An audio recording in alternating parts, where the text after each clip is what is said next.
Hi, my name's Phil. I like talking about politics, and in this video I like to discuss the fallout within the various strands of the Tory party from the shocking by-election losses last week, because it seems that different groups of Conservative MPs are viewing the losses and solutions very differently, but I'm yet to find a single one that actually understands what's going on. And it seems that it's the leadership of the party that is the dumbest of all.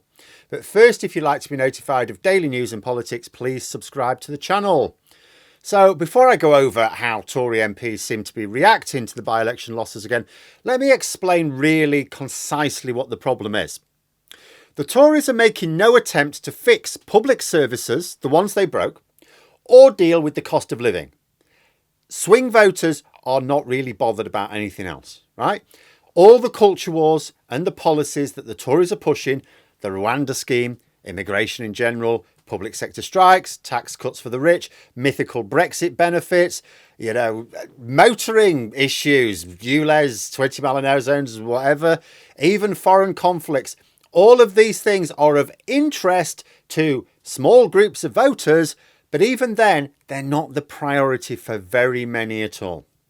When you see reports that some Tory MPs are saying that the by-elections prove that they need to be even more right-wing, you have to wonder where they got that blow to the head from.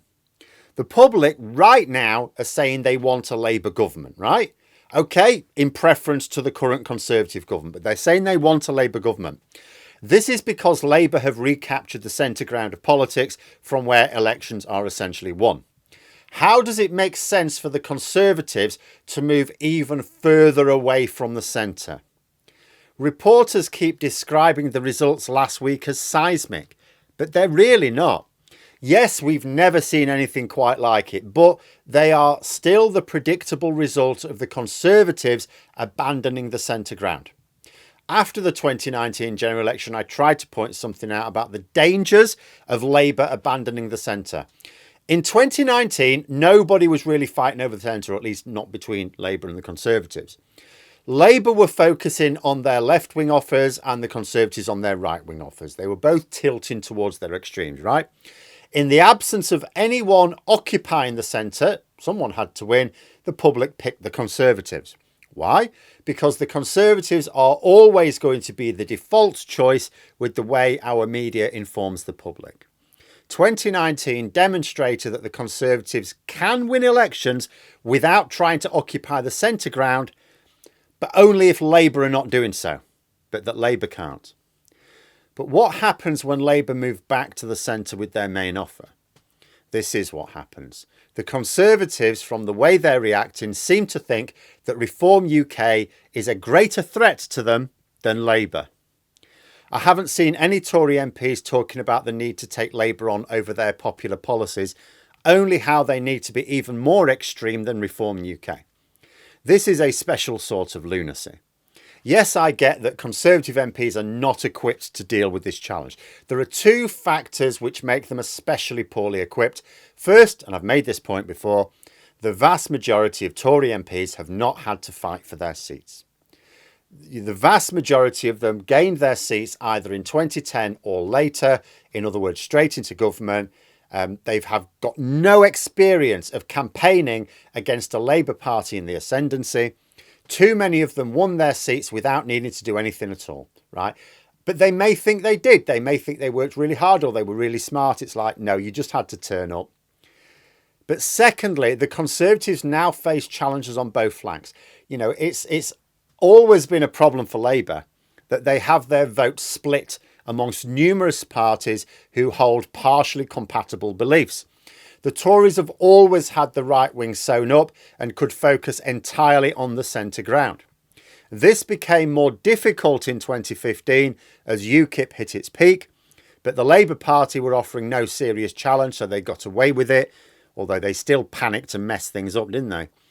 But now they're in trouble because that right flank is still not secure. UKIP has made way for Reform UK. Now, Reform UK are not as serious a threat as UKIP were in 2015. They're not going to attract the sort of numbers that UKIP did in 2015 in the next election at least. But they can attract enough to make the difference in tight contests. But the bottom line is that Labour are hiving off way more votes than Reform UK. Yet Tory MPs feel the need to outdo Reform UK on their policies, but not Labour. It's utter madness. One comment reported in the Times just highlights for me that Tory MPs are not paying attention to anything. They suggested that if the government can get the Rwanda flights moving, then they could dare Labour to unravel it. Deluded in two ways. First, won't actually deal with the channel crossings.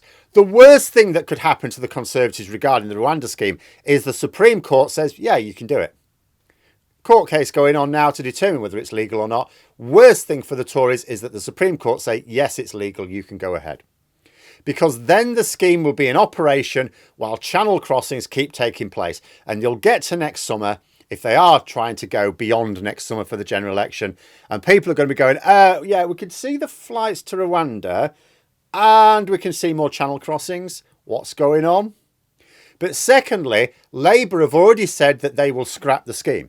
There were no ifs or buts. Starmer said he'd do so even if channel crossings went down as a result of the Rwanda scheme. Dare Labour to unravel it? They've already said they will. And given that Starmer and Labour have been ultra cautious on so many issues, that they are not at all coy about this one shows they do not believe that any significant number of swing voters have any interest in supporting this scheme. So ask yourselves, who's got the better grasp of the public mood? Labour, who have now taken 4 very different by-elections with roughly 20-point swings, or the Conservatives, who've now lost an ultra-safe rural seat that has never been won by Labour during its entire 123 years of existence. But the craziest reaction of all has come from Team Sunak at 10 Downing Street. The same Times article reports that number 10 is said to be bruised by the by-election results. They said they thought the HS2 policy would change things, but it hadn't. Right, let's go over this. First of all, if you're going to announce a major new policy or a major change of policy, however you want to characterise it, you do your homework. It's just like, working on a major new product in any field of business. You do your market research. Number 10 should have gauged public opinion with polling and focus groups. You do this for a number of reasons, really. First, you need to see if there's any latent support for your proposal. And then if there's not, you don't necessarily have to give up. It's then, okay, so then you gauge the reaction to certain messages. Is it possible to gain public support by presenting it in certain ways? None of this happened. There was no research done. There was a report that it came about because Dominic Cummings advised Sunak to do mental stuff to catch everyone off guard. As if what the public want right now is an unpredictable government. Now, I don't know if that is true or not, although it definitely is believable. What I do know is that Sunak launched this major policy U-turn on HS2 by simply going around a table of yes men to ask their views. There was zero chance of anyone pointing out the bleeding obvious flaws in the plan because just last month, Sunak's chief of staff seemed to be telling anyone who didn't want to get with the programme to go and find another job. Not the sort of pitch you make if you want people to challenge your stupid bloody ideas. But that's the best sort of advisor. Like, you don't want someone who agrees with you. Like, let's say I was someone very senior in business or politics, whatever, and I had a team of advisors. If I sort of, after hiring an advisor after like 6 months or so on, thought, that one agrees with me on everything, I'd want them moved on. Because of what value are they to me? If I want someone who's just going to agree with me all the time, I don't need to hire an advisor or buy a mirror. You want advisors who will tell you where the problems are with your brain farts. You don't have to agree with them, but you need to consider them if you want to actually get anything done. Like I often say, the ideal team of advisors would be the most obnoxious team of Yorkshire folk you could ever hope to meet. Advisors who, when you announce your proposal, don't smile and applaud and tell you how great you are, but look at you like you've just sharted. How the hell did Sunak or his team think that this HS2 proposal would kickstart their revival? It was wrong in every way.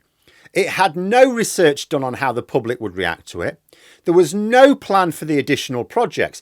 Within a day of announcing the policy, the government were having to admit that their alternative proposals didn't even exist. They were just examples of what might happen. Like, how is it possible to mess up a major policy announcement this badly? This policy announcement, the thing that you think is going to get the polls turning back in your favour, how can you make that bad a mess of it? And yet here we are. Apparently the consequence of making a virtue out of incompetence. Oh, I don't know how to access WhatsApp when I change my phone.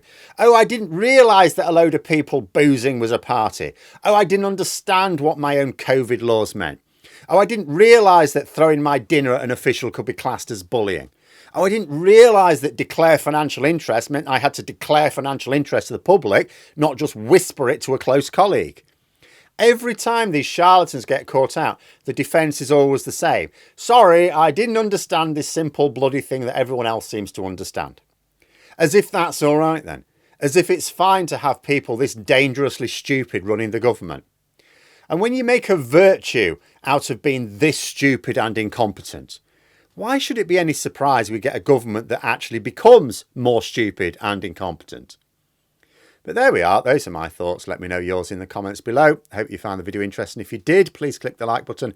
And if you'd like to support the channel further, the join button for memberships. And until next time, I'll see you later.